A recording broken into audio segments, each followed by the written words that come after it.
Esto es Charladito Podcast, donde hablamos de sociopolítica y ciencia como si estuviéramos parchando en la sala de tu casa. Recuerda que subimos capítulos todos los miércoles y todos los viernes, y que nos puedes seguir en Instagram como @charladitop si te gusta el capítulo de hoy.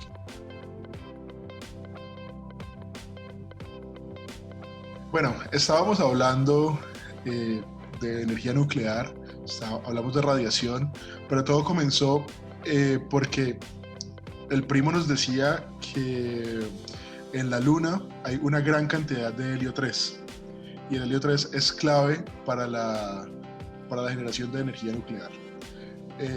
Y pues nos preguntamos si eso nos va a llevar a entonces, o sea, si es un recurso tan clave, nos puede llevar entonces a que se privatice la Luna al final y tengamos un McDonald's, un Leños y Carbón o un Pollos Carioca en la Luna. Yo voto por un Moulin Rouge, un molino rojo como en París. Uy, bueno, el primo, un molino rojo, un Moulin Rouge minando helio 3 en la Luna. No. El Moulin Rouge sería la fachada. Así como el de Cali, en Cali hay uno. ¿En serio? Sí, claro. El eslogan sería: yo no vengo por la chica, sino por el helio. Autopista con 39 ahí al ladito de un par de clínicas, como para que les quede. Me han contado. ¿Y si es una buena imitación?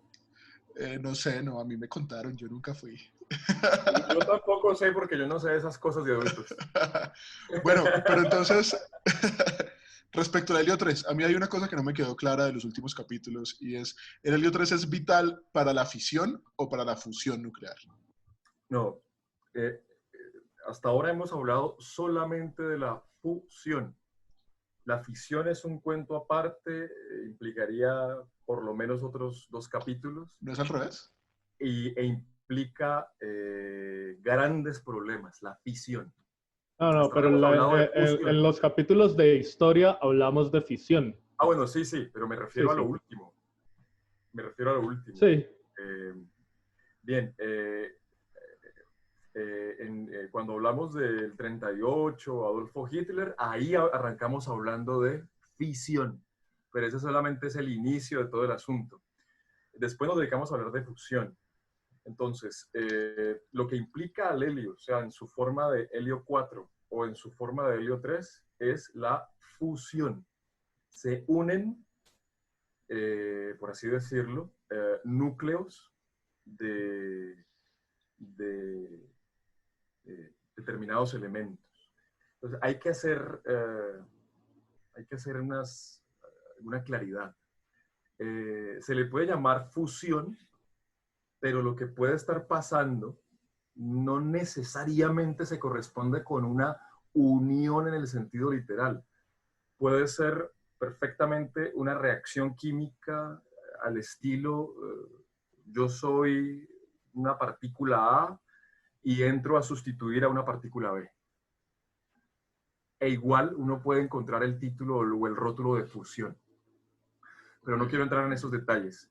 Me importa retomar la idea, las explicaciones que llevábamos para retomar esto. Yo quiero hacer una pregunta y es, ¿por qué es tan importante que se haga con estos 2 elementos? O sea, los 2 elementos más livianos de la tabla periódica. ¿Por qué carajos estos 2 elementos y no elementos que sean más abundantes en la Tierra, por ejemplo? ¿Ya? Porque sí, son elementos tremendamente abundantes en el universo, pero en el planeta Tierra no lo son tanto. Entonces, ¿por qué es tan importante que se haga fusión con estos 2 elementos y no con nada más? Eso depende de las propiedades físicas y químicas de los elementos. Sustancias, por así decirlo, como el hidrógeno y el helio, se prestan mucho para lo nuclear, y el ejemplo nos lo dan las estrellas. Claro. Las estrellas son precisamente eso, gigantescos hornos nucleares de fusión de hidrógeno. son elementos que se prestan mucho para la producción nucleoeléctrica. Más allá de eso, uno debería entender y suponer que hacia elementos más pesados la fusión debería complicarse. Debería complicarse. Requiere más energía. Requerirá más energía, requerirá quizá más altas temperaturas. O sea, Las complicaciones técnicas se agudizan aún más, que ya de por sí son enormes. yo lo que tengo entendido es que dentro de la creación de las estrellas, la primera fusión que ocurre es Es la fusión primordial, exactamente. La naturaleza nos da el ejemplo. Uh-huh. La fusión primordial es hidrógenos para producir núcleos de helio. Ok. Esa pregunta de Juan es una muy buena pregunta. Bien. Ahora, retomando el contexto, ¿por qué hablábamos disque de helio 3 y helio 4? ¿Eso qué significa? Esos numeritos, que para aquel que se meta a leer el asunto, van a aparecer como un superíndice a la izquierda de la letra o del símbolo del elemento, se llaman número de masa. Se llaman número de masa porque pretenden dar una idea de la masa del núcleo sobre la base del número de partículas. Entonces, si yo hablo, por ejemplo, de hidrógeno 1, estoy diciendo que el número de masa es 1, o sea que en el núcleo hay una partícula, un protón. Si hablo de hidrógeno 2, hay 2 partículas en el núcleo, un protón y un neutrón. Y si hablo de hidrógeno 3, son 3 partículas en el núcleo, un protón y 2 neutrones. Noten que siempre es un protón, porque la cantidad de protones es como la cédula o el documento de identificación o la esencia del elemento. Es lo que lo identifica. Si yo cambiara la composición de protones, ya estaríamos con distintos elementos. Y por eso se les llama isótopos, porque siendo el mismo elemento esencialmente, teniendo la misma cantidad de protones, varía la cantidad de neutrones y por tanto varía el número de masa. Y eso tiene una importancia brutal. Entonces, retomando la explicación pasada, como son en últimas un mismo elemento, entonces ocupan una misma casilla en la tabla periódica, un mismo lugar, prefijo isos, para el mismo. Pero como es el mismo lugar, para lugar el sufijo, perdón, topos, lugar, ubicación, entonces son isótopos.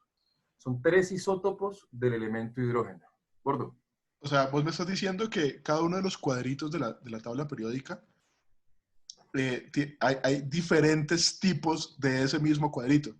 Sí, exacto, como la familia Zapata. Estás vos, está Rodrigo, ¿sí? Yo a estas alturas me estoy dando cuenta de eso. O sea, a mis 30 años me es estoy genial, dando genial. ¿No? Yo creo que tenemos que quitarnos ese estigma de, es que usted debería saber, marica, eso lo limita. Sí, no, total. Pero entonces, cada tipo de esos nos va a permitir hacer cosas diferentes, es lo que nos va a explicar. Completamente distintas, porque ya cuando que usted cambie una sola partícula en un átomo, ya las propiedades físico-químicas pueden cambiar radicalmente. Y el ejemplo es el helio. ¿Sí? La puta. Es una cosa brutal. Me ericé como Amparo. En serio, es una cosa brutal, en serio. Por eso es tan importante la denominada física de partículas. Bueno, en fin. Entonces, ahora, estos 3 isótopos son muy famosos, al menos en química y física. De ahí que la gente no les llame hidrógenos 1, 2 y 3, sino protio, deuterio y tritio. Protos, 1, número de masa 1. Deuterio, 2 y tritio, 3. Esos nombres son indicativos del número de masa. Ahora, yéndonos al helio, podemos encontrar, por ejemplo, el helio 3 y el helio 4. Entonces, si los dos son helio, es decir, tienen la misma cantidad de protones. 2 protones, que es lo que hace helio al helio. Pero uno es 3 y el otro es 4. O sea, uno tiene 3 partículas nucleares, aparte de los 2 protones, un neutrón. Y el otro, como es 4, tiene que tener 2 partículas más, 2 neutrones. Esa diferencia lo es todo para nuestro contexto. Yo no sé si quieran hacer algún comentario o alguna pregunta. Dale, dale. Yo sí. Decime. ¿Hay helio 2? Tengo que revisar. No, pero podría ser. No es un... Pues, En principio podría ser. Helio 2 sería simplemente... dos bueno, protones. helio 2 no sería helio 2, sino helio 0. No, perdón. No sería helio 0. Me enredé, qué pena. Corrijo. Sí, helio 2, es que estaba pensando en la cantidad de neutrones. Sería 0 neutrones. Cero Sería neutrones. helio 2, o sea, simplemente los 2 protones del núcleo. Ajá. Pero en este mismo momento consulto isótopos del helio y te respondo. Porque los más famosos suelen ser los que estamos tratando. Okay. Helio 3 y helio 4. A ver, isótopos del helio. A ver, el átomo de helio, isótopos. Existen 8 isótopos conocidos del helio, pero Puta. tan solo el helio 3 y el helio 4 son estables. Por eso es que solamente tengo esos 2 en mente. Ok. Porque solamente 3 y 4 son estables. Es decir, uno no le puede poner cadenas a la naturaleza. Y esa es una discusión muy fuerte, por ejemplo, entre los químicos. Porque dentro de la química, aquí me voy a desviar un poquito, voy a hacer un paréntesis. Dentro de la química hay 2 grandes vertientes. Está la química, digamos, tradicional de laboratorio, ¿sí? Que fue la química imperante hasta el advenimiento de la mecánica cuántica, y está la química teórica. Entre esas 2 ramas suele haber conflictos entre los químicos, porque una es muy, ¿cómo decirlo? Muy manual, muy de formulación química tradicional, muy de este es el átomo X y como átomo X solamente puede funcionar bajo determinadas condiciones y solamente puede lograr estas y aquellas interacciones y para de contar. Y viene entonces la química cuántica y dice, un momento, eso no es necesariamente cierto. Porque ese es el fruto de aplicarle esa rareza llamada física cuántica a la química. Entonces entran en batalla. Entran en batalla. Es inevitable. Bueno, es que Es todo una lo desgracia, pero es inevitable. Es que todo lo cuántico pues complica un poquito las cosas. Sí. Entonces, por eso les decía que no se le puede poner cadenas a la naturaleza. Sí, resulta que es una cuestión de estabilidad. El helio 3 y el helio 4 son estables, los demás no perduran. Entonces sí podemos tener helio 2. Por un breve instante. Sí, al menos en principio por algún lapso. Okay. Bueno. O sea, podemos decir que el helio solo se sostiene en 3 y en 4. Sí, para poder sostener el arreglo tenés que ponerle un neutrón o 2 neutrones. Qué comentario tan desafortunado. Lo siento, era necesario. No lo podía dejar pasar. Sí. Yo pensando en una referencia musical. O sea, ya tiene sueño. Sí, ya tiene sueño. Dale, Pri, sigue con el desarrollo. Sí, pero es cierto, para estabilizarlo podríamos decir que hay que estabilizar el núcleo. Es una bonita conclusión. Con un neutrón o con 2 neutrones para helios 3 y 4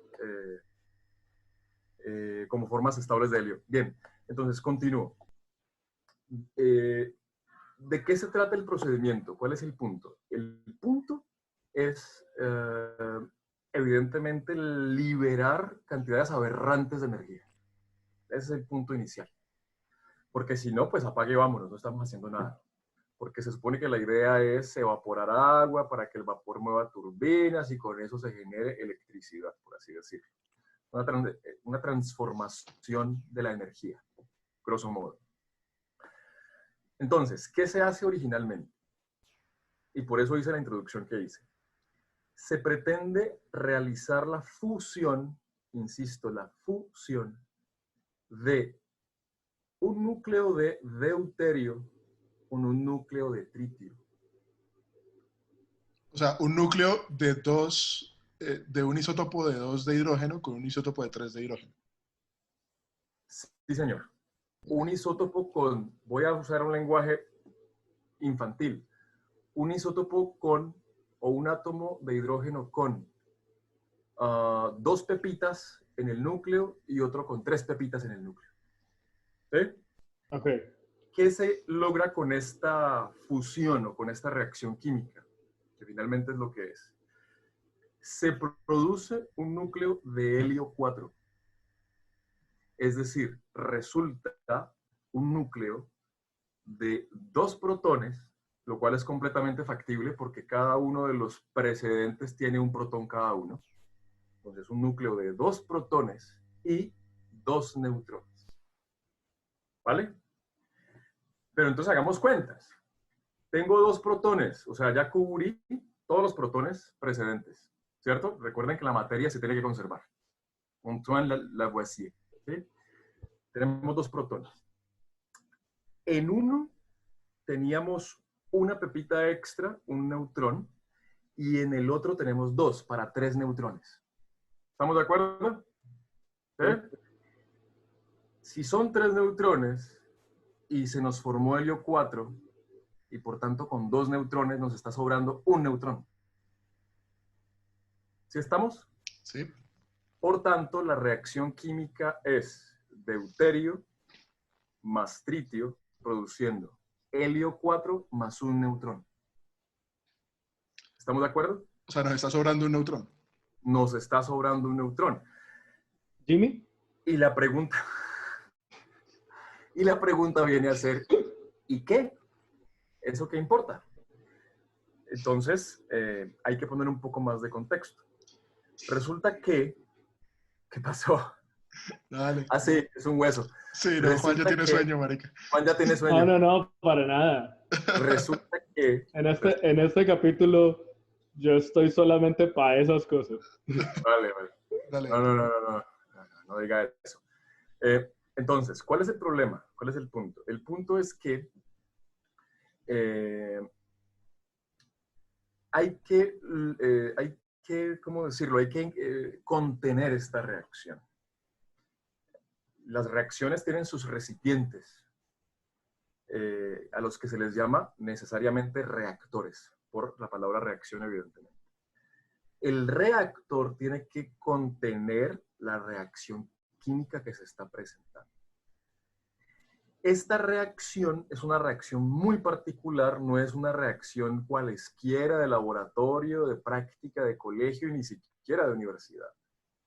Es una reacción muy especial, porque si el gordo es un deuterio y Juan es un tritio, los dos son núcleos, los dos son positivos, se van a repeler.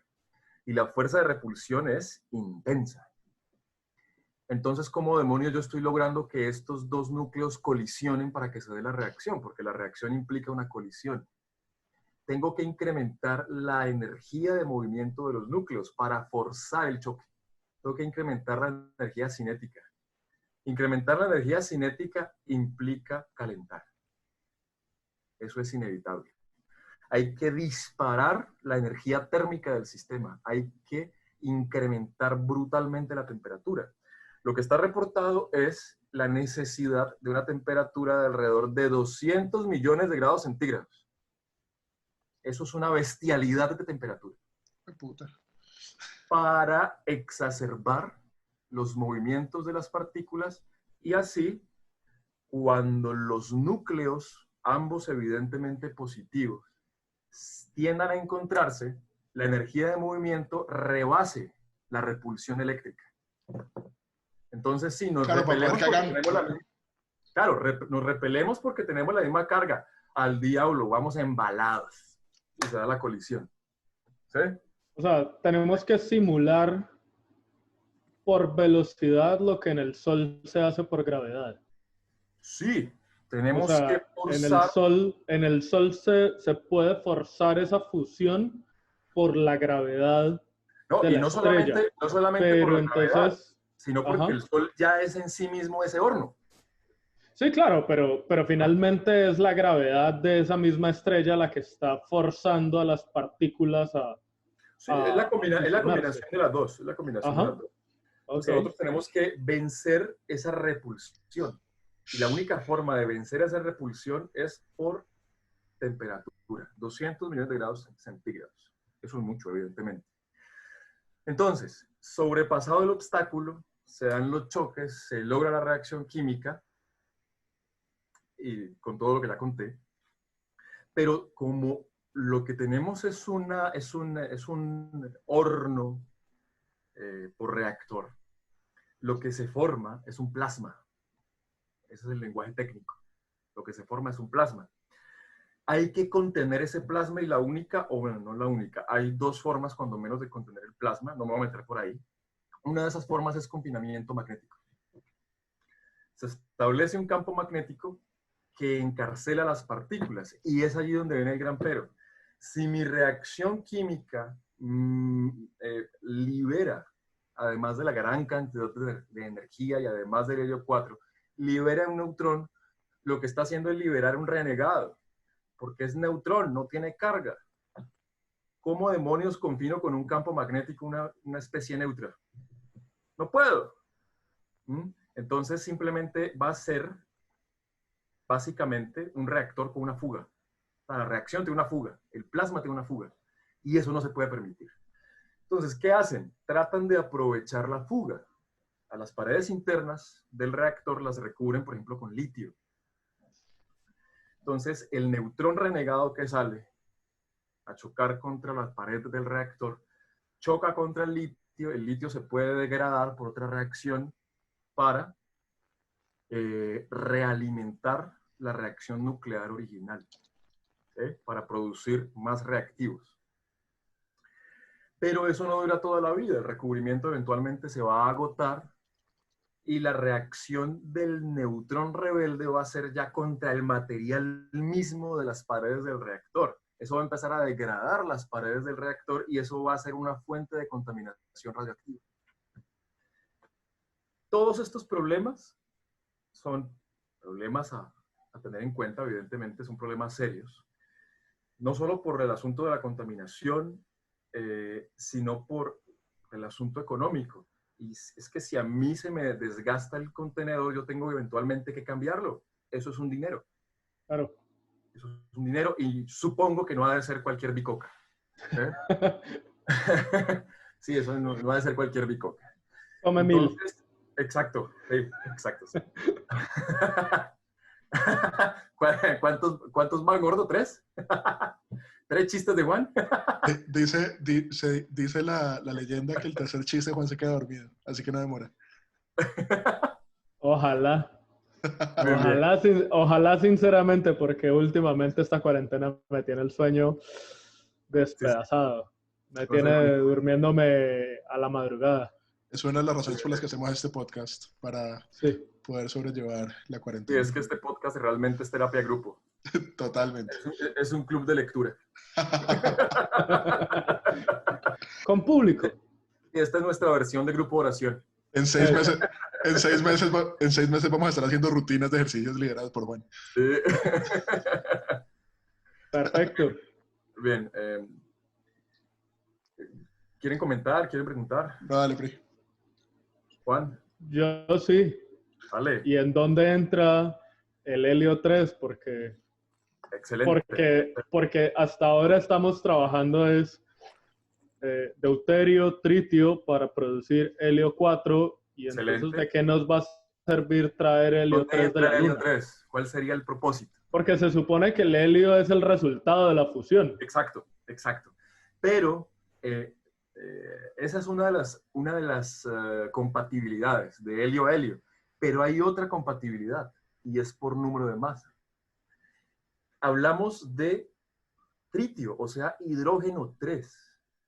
Uno en principio podría decir, yo no podría, por igualdad de números de masa, sustituir tritio por helio 3. Esa es la pregunta que en algún momento alguna cabeza tiene que haber fabricado. ¿Qué pasa si yo sustituyo tritio o hidrógeno 3 por helio 3. ¿Qué pasaría? Pues resulta que se forma, como se muestra en la ficha que les compartí el otro día, se forma helio 4, pero ya no se libera el neutrón, se libera un protón. Y eso se puede verificar haciendo las cuentas. Y esa es la grandísima ventaja de la posibilidad de trabajar no con tritio, sino con helio 3. Que como la reacción bota, por así decirlo, helio 4, pero ya no un neutrón, sino un protón, como lo que tengo es una partícula cargada, esa partícula ya se puede confinar con un campo magnético y me evito todo el rollo del desgaste del contenedor.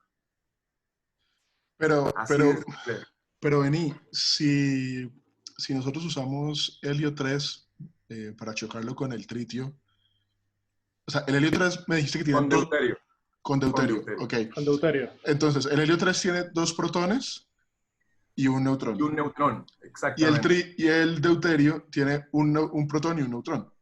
Exactamente. Sí, entonces, ¿no me quedarían 3 protones? Claro, pero el protón es el que queda sobrando. Afortunadamente la naturaleza no se va por ahí. Claro, porque el protón yo sí lo puedo capturar. Porque el protón yo sí lo puedo capturar. Pero afortunadamente la naturaleza no se va por ahí. Exactamente, ¿sí? Pero bueno, significa que están siguiendo la línea. Sí, podemos hacer la cuenta. Podemos tomar los 2 protones del helio 3, que van a seguir, que podemos conservarlos porque vamos a seguir a helio, vamos a formar helio.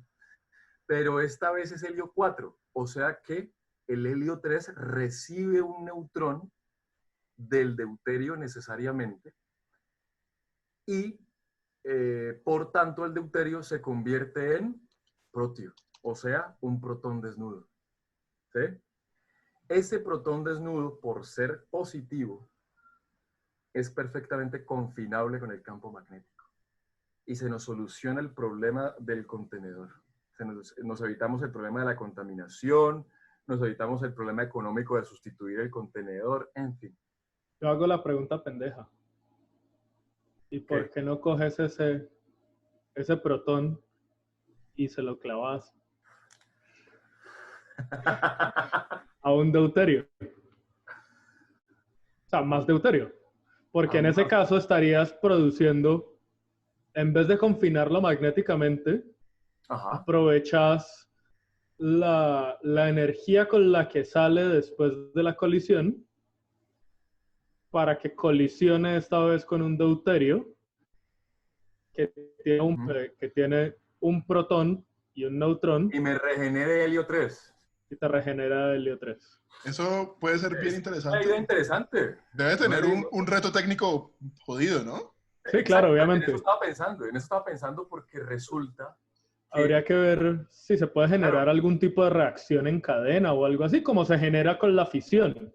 Claro, lo que pasa es el problema técnico, y es aquí donde vienen los peros.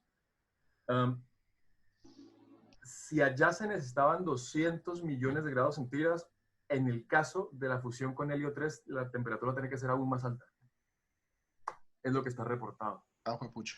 Entonces, eso ya es un gran primer problema técnico. Pero ¿hasta qué punto la temperatura te la puede dar la misma reacción? No perdamos de vista que la bomba de hidrógeno es esencialmente una fisión nuclear causando una fusión nuclear. Sí, es un buen punto. La misma energía liberada. La misma energía liberada en la fisión, en el caso de la bomba de hidrógeno, la energía que libera la fisión causa fusión. Sí, aquí podría ser que la misma energía liberada sirva para calentar. Es un buen punto. Si alguien nos escucha por ahí y tiene algún tipo de injerencia. Estamos buscando una beca para ir a trabajar en el CERN. Realmente habría que leer los detalles técnicos del reactor. Claro. De eso sí no estoy empapado. Sí. Está Claro, empapado de la lógica del funcionamiento químico. Pero habría que ver los detalles del reactor. Es un excelente punto el que propone Juan. Podría retroalimentarse, ¿por qué no? claro, Ah, claro, claro. bien, bueno, la temperatura, como decía, tiene que ser más alta. ¿De cuánto tiene que ser? Solo sé que tiene que ser superior a 200 millones de grados Celsius. Algo en yo quiero hacer una pregunta. ¿Hay un aparato que aguante eso? O sea, ¿somos ¿Ves? capaces de Son construir un los detalles aparato técnicos. ¿Ves? Son que los aguante esa detalles. cantidad? Es ahí Es- donde entran las transversalidades. ¿Sabes? Yo de eso sé el colisionador de partículas del CERN que queda en Suiza. Y sé que en Estados Unidos hay uno, pero no es tan grande como el CERN. Y creo que el problema fundamental con el que se están encontrando es el tamaño de la dona, si se quiere. Porque si ustedes se fijan, los colisionadores de partículas tienen una forma de dona Ujú, con un diámetro gigantesco, diámetro del tamaño de una ciudad o algo por el estilo. Y ujú. aparentemente para más temperatura necesitan una dona más grande, lo cual pues lo hace tremendamente costoso. Sí, sí, los detalles técnicos tienen que ser algo bastante interesante. Para, Bien, poner el asunto, el CERN tiene 25 kilómetros alrededor de él. O sea, es una dona de 25 kilómetros. pero es exactamente una dona, no es una circunferencia. Bueno, no sé, pero Porque no No, sé, sí, sí. pregunto porque no sé. Sí, sí, es una circunferencia, pero como es como un tubo. Entonces, es a Pues, eso a lo que te referías. sí, sí, Ya, sí, ya, es como un tubo. ajá. sí, sí, sí, sí, sí. Que son Sí, sí. 25 kilómetros de circunferencia. Ujú, ujú. Uf. Bien, bueno, hay más detalles, evidentemente. Eh, la cuestión de la fuente, ¿de dónde sacamos el helio 3? Entonces, la primera pregunta es, ¿de dónde sale el helio 3? ¿De dónde sale el helio? Pues como decíamos ahora, el helio sale eh, en nuestro contexto, en el contexto de nuestro vecindario espacial inmediato. Sale del Sol. El Sol es un horno, un caldero brutal que sostiene una reacción de fusión de núcleos de hidrógeno generando núcleos de helio. Y el Sol es una bestia, ¿okay? Tanto que se habla del clima espacial, alimentado por cosas como el viento solar.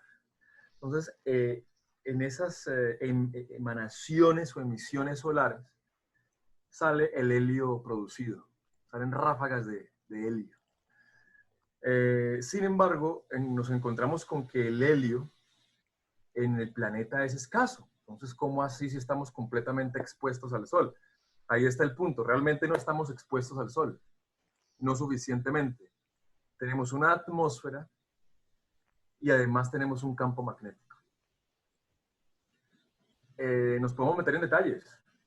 El campo magnético es más o menos un dipolo. Y eso representa una tremenda protección para el planeta. El planeta es como una nave de Star Trek, ¿eh? Con escudos arriba todo el tiempo, en general, por así decirlo. ¿Eh? Es una nave supremamente avanzada en esos términos. Entonces, esa doble protección minimiza brutalmente las filtraciones, por así decirlo, del helio liberado por el Sol. Cosa que no pasa con astros como Marte y como la Luna. Y es ahí donde entra la Luna. La Luna tiene un campo magnético brutalmente débil y además no tiene atmósfera. Entonces está completamente expuesta a las emanaciones de helio venidas del Sol. De allí que las misiones espaciales Apolo de los 60 y mediados del 70 de los Estados Unidos de América y datos recogidos por ese nombre de satélite es impronunciable, yo no tengo ni idea de la lengua india. Chandrayaan. Me rindo. Shawarma. Un satélite de la India. Léelo, por favor. A ver, tengo que buscarlo. Dale. Pero continúo mientras encuentro el nombre. Sí. Dale. Datos de estas dos fuentes, tanto de las misiones Apolo como de este satélite innombrable del programa espacial indio, establecen una estimación de helio 3 lunar, por así decirlo, de aproximadamente 1.000.000 de toneladas. Esto es brutal. Es demasiado. ¿Sí? 1.000.000 de toneladas es 1.000.000 de paquetitos de 1.000 kilos. Es decir, 1.000.000 de toneladas es 1.000.000.000 de kilogramos, para el que lo quiera dimensionar. O sea, eso es una cosa brutal. Una reserva brutal de helio 3 en la Luna. Sobre todo porque es uno de los elementos más livianos de la tabla periódica, entonces... Sí, claro. Eso hace que sean cantidades absurdas. Claro. Y aquí tengo el nombre. Chandrayaan 1. No era tan difícil. No era tan difícil, pero para la memoria sí se dificultó porque leí el artículo y sale. O sea, Rajesh Rayaman Kutrapali. Chandrayaan 1 que la Agencia India de Investigación Espacial colocó en órbita en torno a la Luna en 2008. ¿Sí? O sea, eso suena a Your Lady, pero un poquito más complicado. Sí. Es una Your Lady con un poquito más de clase. Una Your Lady que fue a la universidad. No, esa parte hay que editarla, gordo. Eso sonó. Toda esa parte del Your Lady y todo eso, horrible. Me disculpo. Entonces, edítelo en serio. Bien, esa es la estimación. Pero el primer reto al respecto entonces es volver a la Luna. Y volver de una manera eficiente. Es decir, con todo lo que en términos de minería se requiere. ¿Sí? Ese sería el primer reto, el transporte de ida, con todo el equipamiento necesario. No solamente en minería, de hecho, sino fuerza humana, etc. O sea, allí entraría el Moulin Rouge para el entretenimiento, el Subway, el Leños y Carbón, etc. El pollo es carioca. En fin, sí, exactamente. Ahí entra el capitalismo, mejor dicho. Bien. El otro reto, el siguiente reto inmediato, es la minería propiamente dicha. Las cuentas que se hacen son brutales. Son de una relación de 50 millones de toneladas de material lunar para lograr una sola tonelada de helio 3.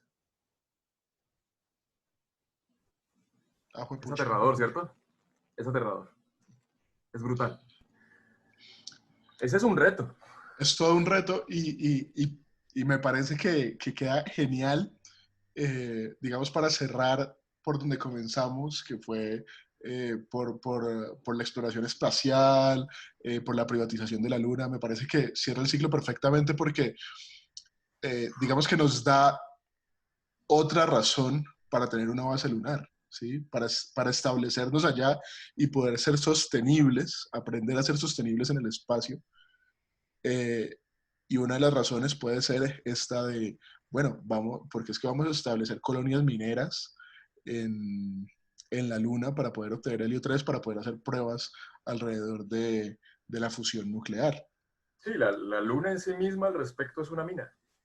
Exacto. Una mina satélite. Y pues es súper interesante y digamos que me parece que conecta con nuestra historia, ¿no? Con la historia humana. Las primeras colonias que se hacen pues suelen ser colonias, o sea, yo tengo mi ciudad, ¿cierto? Y si yo voy a hacer una colonia, pues esas colonias van a ser un poco más primitivas o van a tener funciones más básicas, si no van a ser otra ciudad. Entonces, como especie vamos a establecernos en la Luna primeramente para minar la Luna. Para minarla. Y finalmente, pues está el reto del transporte de regreso, ¿no? Traiga eso a la Tierra. De nuevo, que es donde se conecta con lo que decíamos de Elon Musk, que una de sus ideas es hacer que el transporte sea sea mucho más económico. O sea, sea el costo, por ejemplo, de ir a la Luna o de ir a Marte, sea el costo de comprar una casa. Que si bien no todos tenemos para comprar una casa, pues es un costo mucho más económico que el que es ahora.